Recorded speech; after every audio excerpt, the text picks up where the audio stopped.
Há quem diga que a guerra começa com o primeiro grito no campo de batalha. Mas e se a verdadeira batalha começasse muito antes disso? No silêncio das colinas, nos presságios do vento, no vôo dos corvos ao amanhecer? E se o destino de um rei, de uma nação inteira, fosse decidido não pela espada, mas por uma sombra feminina que caminha entre os mundos, moldando a vitória e a ruína com a mesma delicadeza com que se borda um véu? Ao final desta jornada, você entenderá por que o nome Morrigan ainda ecoa em cada escolha difícil, em cada ciclo de morte e renascimento, e por que ela não é apenas uma deusa, mas um espelho sombrio das forças que movem o destino humano. Talvez você nunca tenha ouvido essa história assim antes. Talvez conheça fragmentos, nomes soltos, figuras encobertas por névoas de séculos. Mas hoje vamos desvelar esse enigma como nunca foi feito. Fique até o fim, não apenas para ouvir, mas para sentir o chamado da deusa que observa do outro lado do tempo. Se você acompanhou a história de Anubis, o guardião das almas no Egito, ou conheceu o jogo duplo de Loki na mitologia nórdica, vai perceber que Morrigan pertence a um mesmo panteão simbólico. Ela não apenas representa a morte, ela molda, prevê e negocia os termos do fim. Como Medusa petrificava com o olhar, Morrigan paralisa com a dúvida. Como Yansan governa os ventos e o trovão, Morrigan cavalga a tormenta, trazendo consigo a certeza de que nada permanece intocado após sua passagem. Nos campos úmidos da antiga Erin, o que hoje conhecemos como Irlanda, as brumas não cobriam apenas o solo. Elas cobriam também as histórias. E entre todas elas havia uma figura que não era uma só, mas muitas. Morrigan, aquela que surge como deusa, como ave, como guerreira, como mulher. Aquela que é uma e três ao mesmo tempo. Badb, Macha e Nemine, nomes que ressoam como trovões entre pedras ancestrais. Os druidas, guardiões do saber celta, não ousavam mencioná-la em vão. Sabiam que cada palavra tem poder, e seu nome, sussurrado ao vento, poderia convocar mais do que apenas lembranças. Segundo o Livro das Invasões, uma das mais antigas compilações míticas da Irlanda, Morrigan já caminhava entre os povos antes, mesmo dos Tuatha Dé Danann tomarem posse da ilha. Era ela quem sussurrava aos ouvidos dos reis nos sonhos, e era ela quem, invisível, se posicionava sobre os campos antes da batalha, decidindo ali mesmo quem cairia e quem sobreviveria. Sua presença não era física, mas sentida, como o arrepio que antecede o trovão, como o silêncio que vem antes da morte. Num desses relatos, Morrigan encontra Dagda, o pai bom dos deuses celtas, na margem do rio Unshin. Era Samhain, a noite, onde o véu entre os mundos se torna mais fino.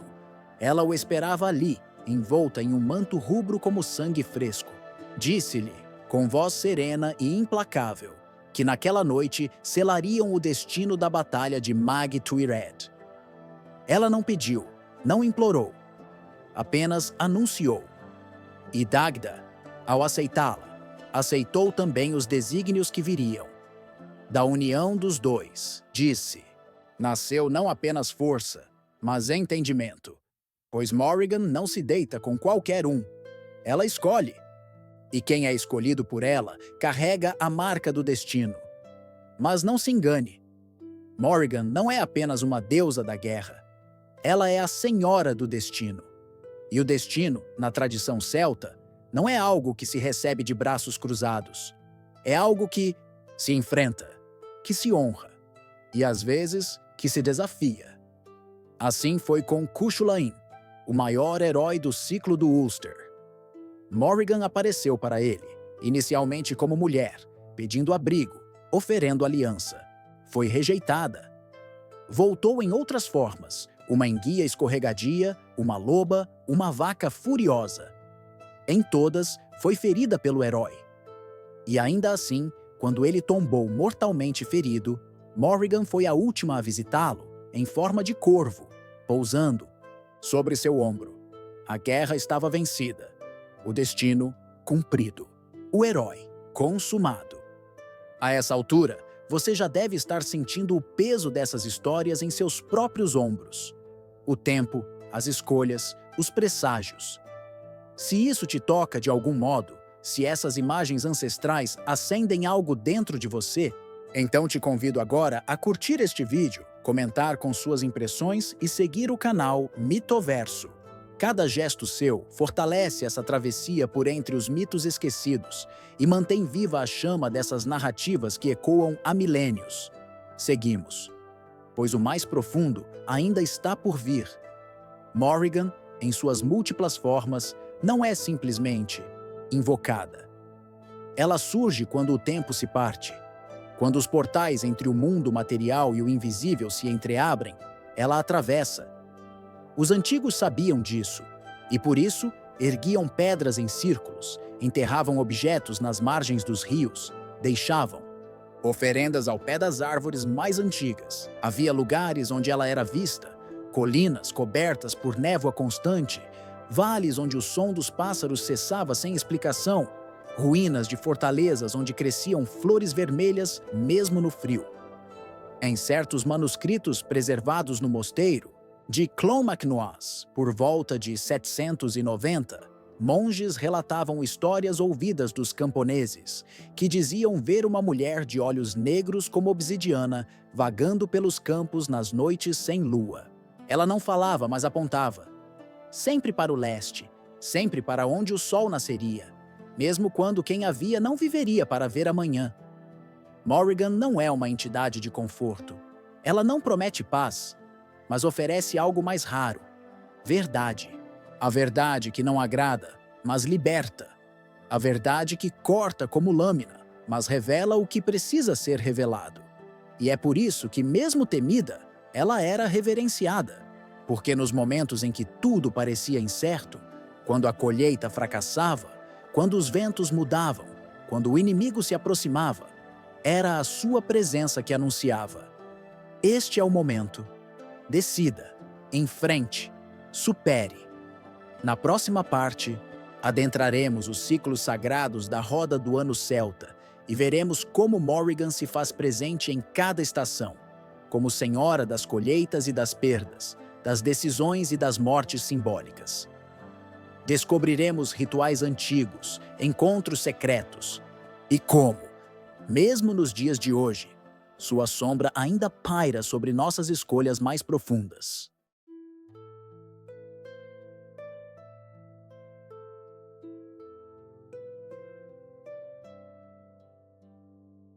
Nos antigos calendários celtas, o tempo não corria em linha reta.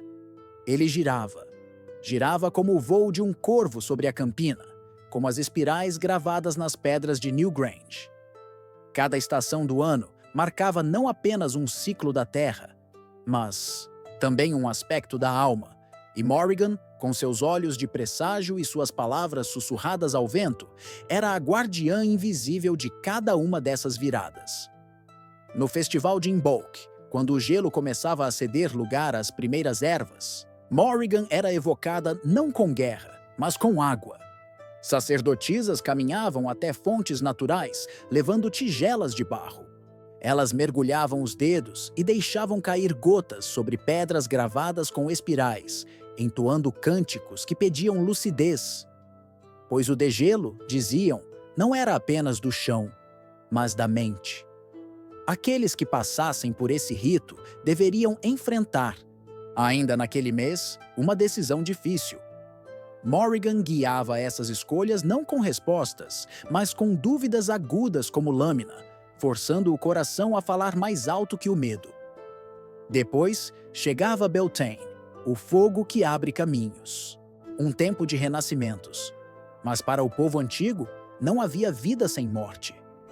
Por isso, Morrigan era homenageada nesse festival com danças circulares ao redor de fogueiras divididas. Uma para os vivos, outra para os ancestrais. Conta uma crônica, oral preservada até os dias de hoje nas terras altas de Connacht, que, certa vez, uma jovem dançarina caiu durante a cerimônia. No instante em que tocou o chão, a fogueira ancestral tremeluzia como se fosse soprada por um vento invisível. Ela foi erguida por uma mulher desconhecida, de cabelos escuros e olhar sereno, que sussurrou: "Não é tua hora."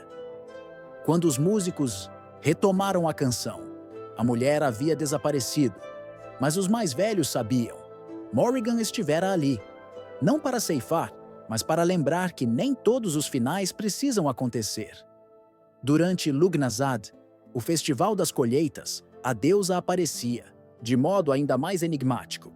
Os campos dourados, os celeiros cheios, os rostos sorridentes. E mesmo assim, um leve incômodo pairava no ar. Era quando os bardos diziam: "Morrigan caminha entre as espigas." Não como ameaça, mas como aviso. Não se iluda com a fartura. A roda gira. Era nessa época que se realizavam os ritos do equilíbrio, cerimônias onde os líderes locais, reis ou chefes tribais, deitavam-se por uma noite inteira à beira de um lago, sob o céu estrelado. Eles ficavam em silêncio absoluto, ouvindo os sons da terra. Se algum sonho surgisse, uma visão, um pressentimento, uma lembrança, esse era interpretado como o recado de Morrigan, um presságio sobre o futuro da comunidade. Mas era em Samhain, o mais sombrio dos festivais, que Morrigan mostrava sua face mais imponente. Nessa época, quando as colinas eram cobertas por neblina espessa e as tochas ardiam com intensidade vermelha, a presença da deusa não era apenas sentida, era visível. Ela caminhava entre os vivos, às vezes como uma velha que pedia abrigo, às vezes como um corvo que batia contra as janelas 3 vezes, exatamente às 3 da manhã, às vezes como uma jovem com roupas antigas, parada no meio da estrada, olhando fixamente para quem passava. Ninguém ousava negar-lhe o que pedisse, porque sabia-se que Morrigan não pedia. Morrigan provava. Há registros de manuscritos resgatados em Glendalough, datados de 960, que mencionam a Noite das Três Irmãs. Nele, um escriba relata que em determinado Samhain, 3 mulheres apareceram ao mesmo tempo, em 3 aldeias distantes. Todas vestiam mantos negros, todas entoavam o mesmo canto. Uma melodia em língua esquecida que fazia crianças dormirem em prantos e anciãos rezarem de olhos fechados. No dia seguinte, essas aldeias decidiram, cada uma, fazer uma grande mudança. Uma aboliu a servidão, outra queimou seus registros de dívidas, a terceira destruiu armas e jurou neutralidade nas guerras dos clãs. Morrigan, disse, havia dado a chance de renascer. E as aldeias que recusaram o chamado não resistiram ao próximo inverno. Mas nem tudo sobre ela é destruição ou ruptura. Existe uma faceta silenciosa e esquecida de Morrigan, a Senhora da Soberania. Segundo os mitos mais antigos, não havia verdadeiro rei que não fosse primeiro aceito por ela. Isso não era uma metáfora, era literal. Morrigan aparecia em forma de mulher velha, deformada, às vezes coberta de feridas ou com dentes podres, e pedia que o pretendente a beijasse. Muitos recusavam, com nojo ou medo, mas o escolhido, aquele que via além da aparência, aceitava. E ao tocá-la com respeito, a velha se transformava numa mulher radiante, símbolo da terra fértil e do poder equilibrado. A mensagem era clara: apenas aquele que honra o que é feio, o que é duro, o que é incômodo, pode governar com justiça. A beleza vem depois da coragem. A soberania exige entrega. Essa história é ecoada no conto do rei, Conn, de 100 batalhas, que numa noite chuvosa foi guiado por um corvo até uma casa isolada na floresta. Lá, encontrou uma mulher horrenda, sentada diante de um caldeirão que fervia sem fogo. Ela o olhou e perguntou: "Você me reconhece?" Ele negou. Ela insistiu: "E se eu for tua única chance de paz?" Então ele ajoelhou-se, tocou sua mão com reverência e disse: "Não reconheço tua forma, mas reconheço teu poder." No instante seguinte, ela sorriu e o telhado da casa desapareceu. Em seu lugar, as estrelas brilharam como joias sobre a floresta. Con governou por muitos anos e até seus inimigos o chamavam de justo. A simbologia dessa história transcende o mito. Morrigan ensina que o poder legítimo não é herdado. É conquistado através da coragem de aceitar o que é difícil, o que é feio, o que é verdadeiro. Nas escolas monásticas da Irlanda cristianizada, muitos tentaram apagar essas histórias. Alguns padres chamaram Morrigan de espírito do caos. Outros a ligaram ao mal feminino. Mas a memória é mais teimosa do que o fogo. E nas canções das lavadeiras, nos símbolos esculpidos discretamente nas igrejas de pedra, em palavras sussurradas entre parteiras e benzedeiras, Morrigan permaneceu. Ela se adaptou. Escondeu-se nos contos de fadas, nos pesadelos infantis, nos mitos do corvo que protege e da mulher misteriosa que aparece nos cruzamentos. Mas nunca foi embora.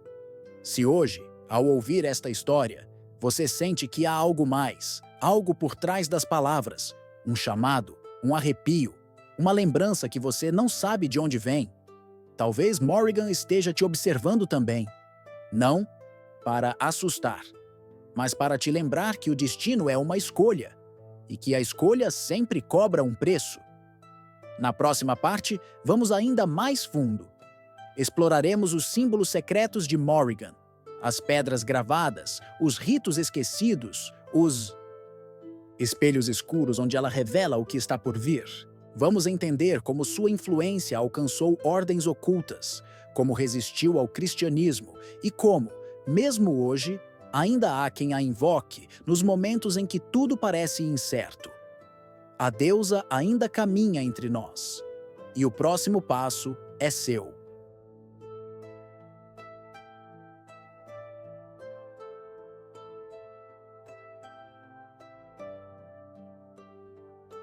Entre os vales silenciosos e as colinas envoltas em névoa, existem marcas que resistem ao tempo. Marcas que não foram feitas por reis, nem por clãs, nem por invasores, mas por mãos que serviam ao invisível. Mãos que conheciam o nome sagrado de Morrigan e desenhavam suas mensagens em pedra, em ossos e em sonhos. Os símbolos associados à deusa aparecem nos lugares mais improváveis. Em pedras rúnicas que foram reutilizadas como degraus de igrejas, em bordados antigos escondidos no forro de mantos cerimoniais e até mesmo em túmulos cavados no silêncio profundo das florestas. A mais conhecida dessas representações é o Triskelion invertido, 3 espirais entrelaçadas apontando para dentro.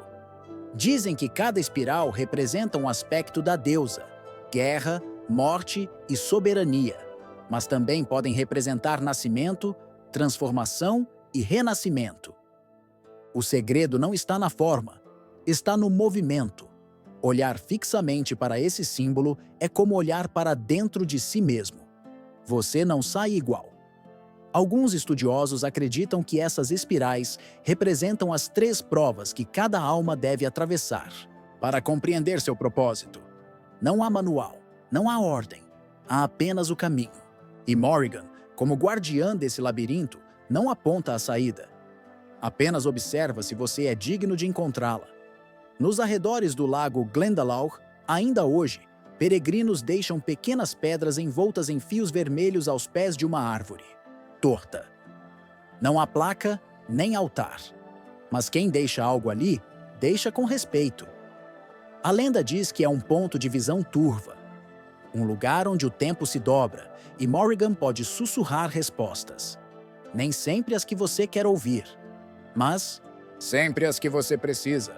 Esses lugares são chamados de locais limiares, portais, fendas entre mundos. Morrigan é a senhora desses espaços. Por isso, muitos dos seus mitos acontecem às margens de rios, nos cruzamentos de estradas ou no instante exato entre a noite e o dia.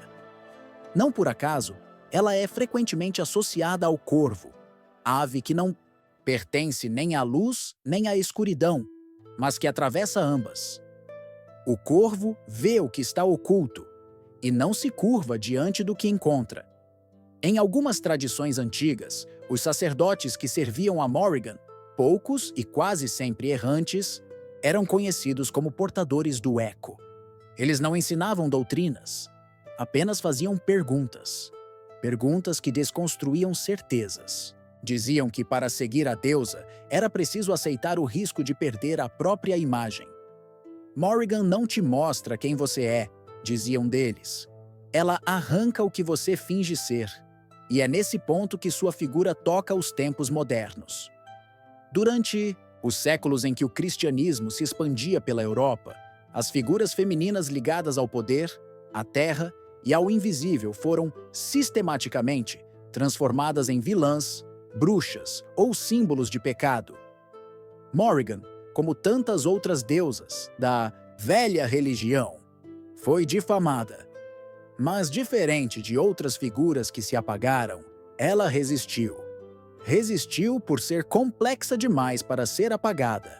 Por ser temida, sim, mas também necessária. Em manuscritos preservados na abadia de Kildare, datados de aproximadamente 1100, há o relato de um monge chamado Fergal. Ele menciona uma visão que teve durante uma noite de febre, na qual uma mulher vestida de sombras apareceu e lhe perguntou: "A quem serve tua oração, se não reconhece o peso do silêncio?" A experiência, diz ele, mudou sua forma de rezar. Passou a escrever salmos em espiral, meditar em silêncio absoluto e colocar corvos bordados em seu hábito. A ordem a qual ele pertencia o expulsou. Mas suas palavras sobreviveram. Séculos depois, já em tempos recentes, grupos de espiritualidade celta resgataram os rituais associados à deusa. Não como um culto, mas como um caminho simbólico. Morrigan passou a ser vista como um arquétipo do poder feminino instintivo, da voz, que não pede desculpas, da intuição que se manifesta antes do raciocínio. Em círculos modernos de autoconhecimento, ela é chamada em meditações noturnas, evocada em momentos de ruptura e estudada por quem busca a verdade crua, sem véus. Mas é importante entender, não se trata de uma deusa para admirar. Morrigan não quer seguidores, ela não precisa de fiéis. Ela busca aqueles que ousam, que enfrentam, que sangram por aquilo em que acreditam. E mesmo hoje, existem histórias que não cabem nas explicações. Como a do homem que, após visitar o campo de batalha de Clontarf, no condado de Dublin, relatou ter visto uma figura feminina entre os escombros, embora nada restasse da batalha há mais de 1000 anos. Ou da enfermeira que, ao cuidar de uma mulher prestes a morrer, ouviu 3 corvos baterem contra a janela do quarto exatamente no instante da morte. E mais tarde descobriu que a falecida se chamava Masha. Coincidências? Talvez. Mas nos mitos, nada. É apenas acaso. Há ainda relatos de grupos monásticos secretos durante o século XVII, que teriam se dedicado a estudar os símbolos da deusa em segredo. Um deles, escondido sob o pseudônimo de Ordo Corvorum, acreditava que os ensinamentos de Morrigan podiam ser traduzidos em práticas de liderança, estratégia e tomada de decisão. Eles estudavam suas lendas não como fé, mas como ciência da alma humana. Manuscritos desses grupos foram recuperados em arquivos subterrâneos em Londres e reinterpretados no século XX como tratados de psicologia simbólica. Tudo isso nos leva a uma única conclusão inevitável. Morrigan nunca foi uma figura do passado. Ela é um espelho, e o espelho, quando limpo, mostra exatamente o que você preferia não ver. Por isso, ao se deparar com essa história, talvez a pergunta não seja o que ela quer de mim, mas sim, estou pronto para ouvir o que ela tem a dizer? A deusa dos presságios, da guerra e do destino não desaparece. Ela se transforma e nos transforma. Na próxima e última parte, concluiremos essa jornada revelando como Morrigan, Ainda atua nas encruzilhadas da vida moderna, nos medos que carregamos, nas escolhas que evitamos, e como seu mito continua nos alertando, guiando e, às vezes, desafiando até o fim.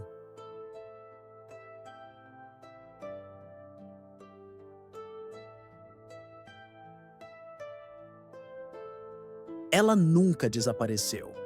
Morrigan não vive em altares dourados, nem em templos de pedra. Ela vive nos espaços que evitamos olhar. No silêncio antes de uma grande decisão. No arrepio que surge sem explicação. No instante exato em que a certeza desmorona e tudo dentro de nós sussurra: agora não há mais como voltar. Para o povo antigo, ela era o presságio encarnado. Para os de hoje, ela é o símbolo da encruzilhada. E talvez não exista nada mais atual do que isso. Vivemos cercados de escolhas, algumas pequenas, outras que redefinem o curso inteiro da vida.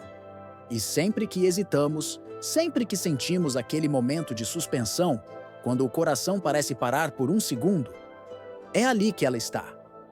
Morrigan não dita o caminho. Ela nos obriga a encará-lo, a decidir, a pagar o preço. Em tempos modernos, muitos associam sua presença à intuição feminina, à coragem que rompe padrões, à força que não pede permissão. Mas ela é mais do que isso.